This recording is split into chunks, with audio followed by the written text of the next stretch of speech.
Bonjour, je vais raconter ma vie. Je vais vous partager une expérience que j'ai vécue dans un éco-village en Ardèche. C'était pendant l'été 2013, l'été de mes 21 ans. C'est un membre de ma famille qui m'a parlé de cet éco-village. Plus précisément, c'était auparavant un hameau en ruine qui était en reconstruction depuis les années 70.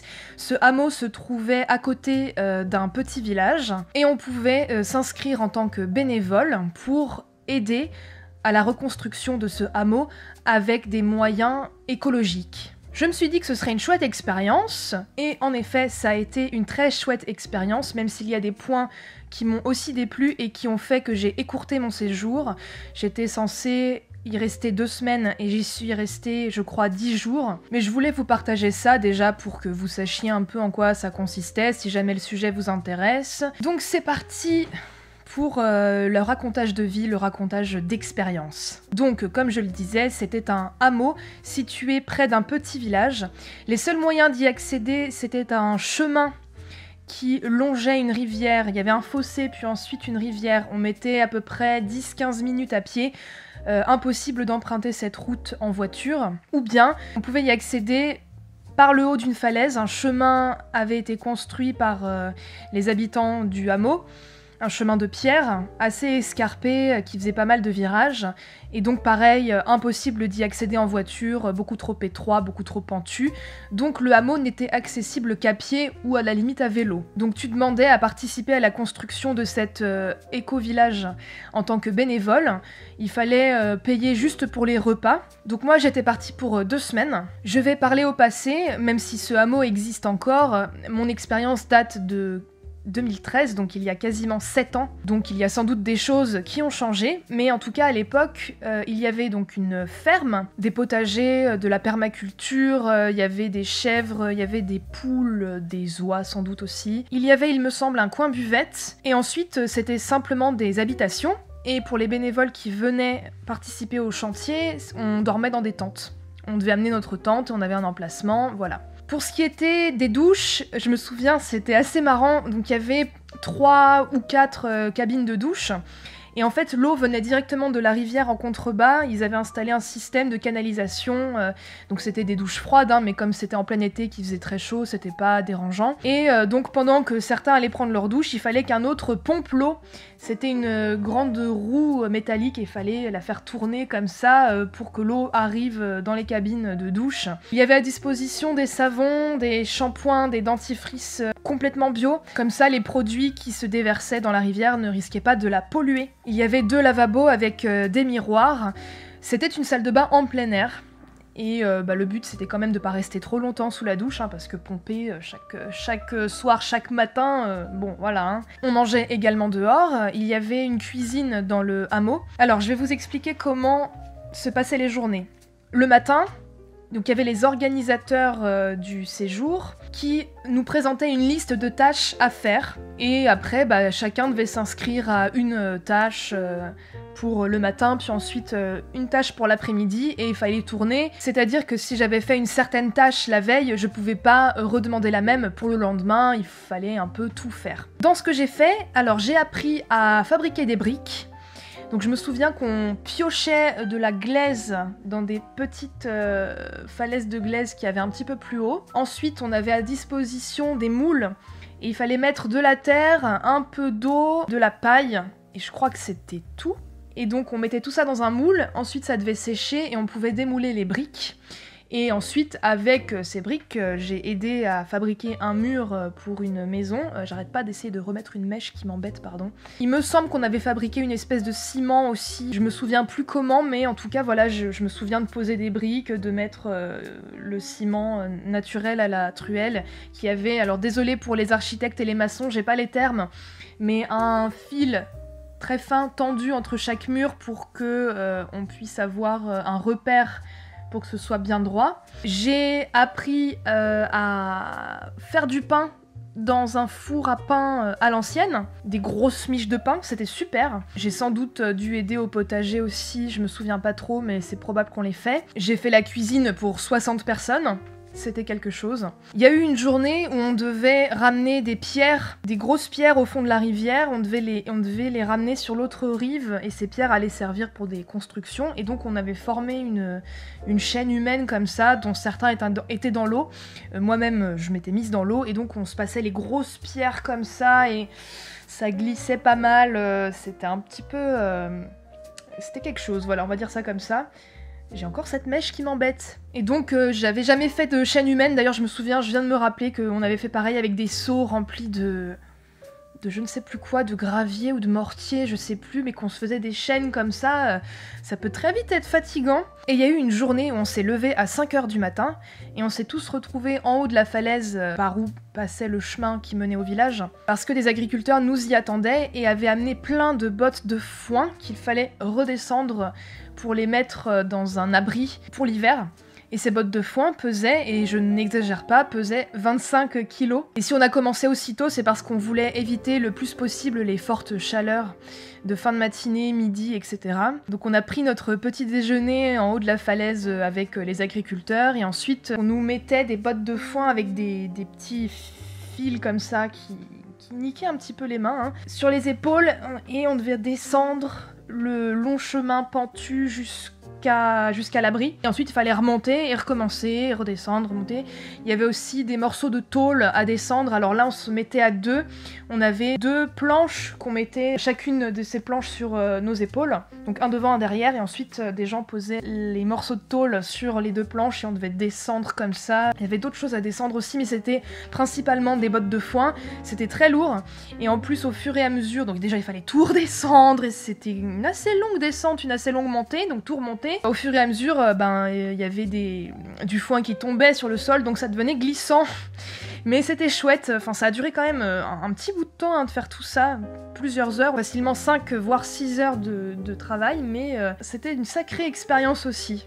Il y a eu une autre fois très sympa où on a dû préparer une fête pour le village d'à côté, et il y avait 2 fanfares, des fanfares itinérantes qui venaient pour donner un concert sur la place. Et du coup on devait amener plein de trucs, je sais plus ce qu'on devait amener, c'était principalement de la vaisselle, de quoi monter des tables pour de la nourriture, je sais plus trop, mais dans mon souvenir il y avait pas mal de choses à transporter. On mettait le tout dans des brouettes et on passait par le chemin qui menait au village, donc pas le chemin de la falaise mais l'autre, plus plat. Et ensuite, une fois qu'on avait tout monté, il y avait les 2 fanfares itinérantes qui ont joué. Moi, je connaissais pas du tout les fanfares itinérantes. Je voyais à peu près, j'avais déjà vu des fanfares de village pour des fêtes ou des processions, des choses comme ça. Mais là, c'était vraiment des groupes de musique, finalement. C'était super. C'était vachement bien, très dynamique. C'était des jeunes, il y avait de la super musique qui mettait vraiment l'ambiance. Et on a dansé comme des dingues, c'était super bien. Et je me souviens qu'on nous avait dit de ne pas trop boire ni de rentrer trop tard, parce que le chemin qui menait au hameau n'était absolument pas éclairé, et qu'il y a eu un incident quelques années auparavant. Il me semble que c'était un musicien d'une précédente fanfare. Ils sont rentrés très tard, ils sont passés par ce chemin où on ne voit rien, et je rappelle que ce chemin donnait quand même sur une rivière, il y avait un fossé puis ensuite une rivière, et que les musiciens sont rentrés tard, ils étaient pas mal bourrés, et il y en a un qui est tombé et il est mort. Voilà, mais là il n'y a pas eu de mort ce soir-là, tout s'est très bien passé, on a dû tout ramener à la lampe torche dans les brouettes, c'était tout un truc, on était crevés, mais c'était vraiment chouette, c'était vraiment très chouette. Je me suis fait pas mal de potes, même si je suis restée en contact avec aucun aujourd'hui, mais les gens étaient très sympas. Alors il y avait quand même un noyau dur de personnes qui étaient venues depuis plusieurs étés déjà, et donc en général elles se mélangeaient pas trop, ce qui est pas très surprenant, c'est un truc qui arrive très souvent dans les groupes, les gens, les anciens comme on dit, ils restent souvent entre eux, et les nouveaux du coup ils se mettent entre eux. Il y avait quelques mineurs aussi, mais c'était loin d'être la majorité. Il y avait vraiment une très bonne ambiance. L'Ardèche c'est très joli, le petit village qui était à côté du hameau était très sympa. Donc pour l'ambiance, pour l'expérience, la convivialité, je pense que ça peut être vraiment très chouette. J'ai plein d'autres souvenirs, mais je vais pas non plus m'étendre plus que ça, parce que sinon la vidéo va durer 2h30. Mais je voulais quand même aborder certains points que j'ai moins aimés, et qui m'ont fait m'en aller plus tôt que prévu. Déjà, le premier point qui m'a embêté, c'est que au niveau de la sécurité, c'était pas... Les ateliers étaient bien encadrés globalement, mais je pense que ça dépendait pas mal de l'organisateur. Et puis, il y a eu certaines fois où c'était limite, hein, notamment pour l'utilisation de certains outils, ou par exemple les bonnes postures à avoir pour transporter des lourdes charges sans se péter le dos. C'était plus ou moins bien expliqué. Il y a rien eu de grave, il s'est rien passé de grave, mais il y avait, sous certains aspects, niveau sécurité, c'était pas non plus suffisamment encadré, je trouve. Mais bon, ça c'était l'aspect minime de ce qui m'a fait partir plus tôt. L'autre aspect qui m'a énormément dérangé, il y a eu plusieurs trucs qui m'ont énervé. Il y avait une rigidité de la part de certaines personnes, et moi la rigidité, j'ai beaucoup de mal, c'est-à-dire que plus tu vas être rigide avec moi, moins ça va marcher. Pourtant, j'ai rien contre le cadre, les règles, tant qu'elles sont justifiées pour moi. Il y avait quand même une atmosphère un peu comme ça de la part de certains, et notamment des gens qui étaient là depuis plusieurs étés, voire certains organisateurs. Et cet esprit communautariste, c'est pas mal illustré dans d'autres exemples que je vais vous raconter. Donc moi, je m'étais fait des potes, et c'était surtout des gens qui étaient nouveaux. Plusieurs fois dans la journée, on avait des temps libres, c'est-à-dire qu'il n'y avait pas d'activité à faire, c'était une pause, ça durait en général 1 heure, 2 heures, et puis on faisait ce qu'on voulait, a priori. Moi, ça m'est arrivé plusieurs fois de proposer à mes potes d'aller dans le village d'à côté pour aller boire un coup, juste pour partir un peu du hameau, pour faire autre chose quoi, puis c'est sympa, moi c'est quelque chose que j'aime beaucoup faire. On était tous majeurs, on était tous bénévoles, c'était un temps libre, sachant qu'en plus tout le monde participait bien aux activités, on s'en tenait aux horaires, bon ça va quoi. Et ben ça passait pas. Je voyais bien que certains organisateurs aimaient pas trop cette initiative qu'on avait d'aller dans le village voisin pour aller boire un coup ou se balader ou que sais-je encore. Ça ne passait pas. Où est le problème? Moi je vois pas le problème. Mais bon, ça dérangeait qu'on prenne des initiatives, qu'on soit pas tout le temps avec tout le monde pendant le reste de la journée, voilà, ça ne plaisait pas. Il y a eu autre chose. À un moment donné du séjour, les organisateurs nous faisaient un bilan. Alors ça déjà je comprenais pas trop, c'est-à-dire que je viens en tant que bénévole, hein, je suis pas employée. C'est pas une association, enfin si c'est une association qui gère le hameau, mais moi j'étais pas adhérente, personne ne l'était. On venait juste comme ça. Donc faire un bilan, alors comment tu te sens, nous voilà ce qu'on a ressenti vis-à-vis de toi, pourquoi pas, admettons. Donc il faisait un bilan pour toutes les nouvelles têtes. Je précise que j'ai toujours participé avec enthousiasme à toutes les activités, je m'étais fait des potes, j'étais très volontaire, j'étais là pour le plaisir et pour l'envie d'apprendre. Donc vraiment, j'étais de bonne volonté, j'avais une bonne énergie, je précise pour la suite. Alors ils me demandent comment je vis mon expérience dans ce hameau, donc moi je leur fais que des retours très positifs, et eux aussi. Par contre, on a noté quelque chose qui nous inquiète un peu. Il y a des fois, pendant les temps libres, tu vas t'isoler, tu vas t'asseoir au bord de la rivière et tu sors un carnet, tu dessines... Tu vas te balader toute seule, du coup, nous, ça nous pose des questions quand même, c'est un peu... Pardon. Je crois qu'à l'époque, je me suis justifiée, mais aujourd'hui, je l'aurais envoyé bouler.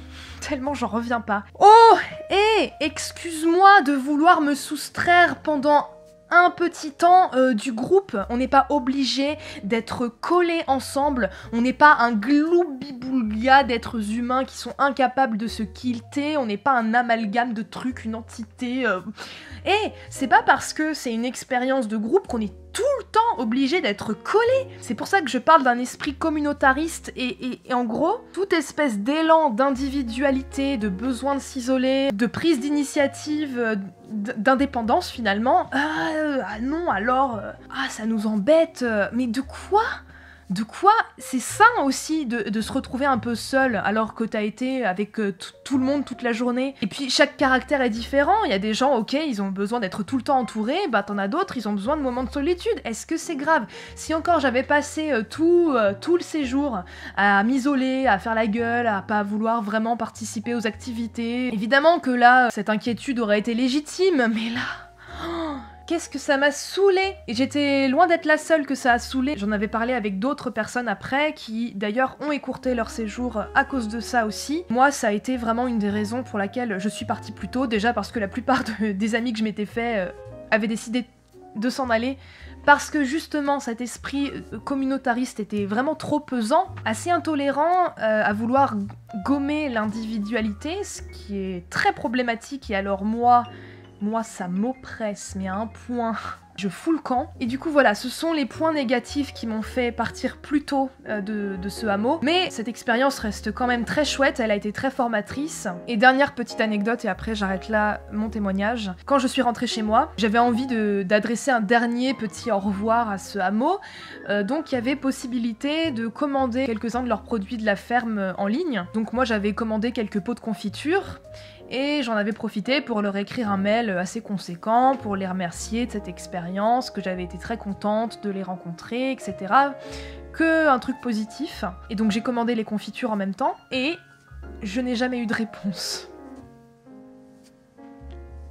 Bilan en demi-teinte, je dirais, c'est-à-dire que l'expérience en elle-même était très chouette, mais en même temps, cet état d'esprit, cette idéologie un peu... Enfin, je vois très bien d'où elle sort, d'où elle vient, et je vais pas m'étendre dessus, mais alors moi, ça colle pas du tout avec qui je suis, et ça collait pas avec pas mal de gens. Et c'est un peu le bémol pour moi, et je ne sais pas si je recommencerai simplement à cause de ça, en fait. Alors que pourtant, l'expérience en elle-même était très chouette. Mais je recommande. Et après, bon, des éco-villages, il y en a plein, notamment en Ardèche, hein, c'est foisonnant, et je pense que peut-être que certains ont une façon de fonctionner un peu moins dans cet état d'esprit. Je pense qu'il faut un peu chercher, mais ça peut se trouver. Et je crois que j'ai à peu près tout dit sur le sujet, donc je vais m'arrêter là parce que j'ai peur que ma vidéo soit déjà très longue. En tout cas, si cette expérience vous a intéressé, si vous avez vous-même vécu une expérience similaire ou que vous avez déjà participé à la reconstruction d'un éco-village par exemple, ou si vous avez des questions, n'hésitez pas à écrire un commentaire en dessous de cette vidéo. Si ce contenu vous a intéressé, si vous l'avez apprécié, vous pouvez mettre un petit pouce en l'air, ça fait toujours plaisir, et puis pour l'algorithme c'est mieux aussi, hein, il me semble. Et si ce n'est pas encore fait, je vous invite à vous abonner à ma chaîne, j'ai d'autres histoires à raconter, j'ai des conseils, des astuces de développement personnel, des astuces écolo à délivrer régulièrement sur cette chaîne. Je raconte aussi mes voyages, mes randonnées, etc. C'est du lifestyle. Je vous remercie d'être resté jusqu'au bout et je vous dis à lundi prochain pour une autre vidéo. Portez-vous bien.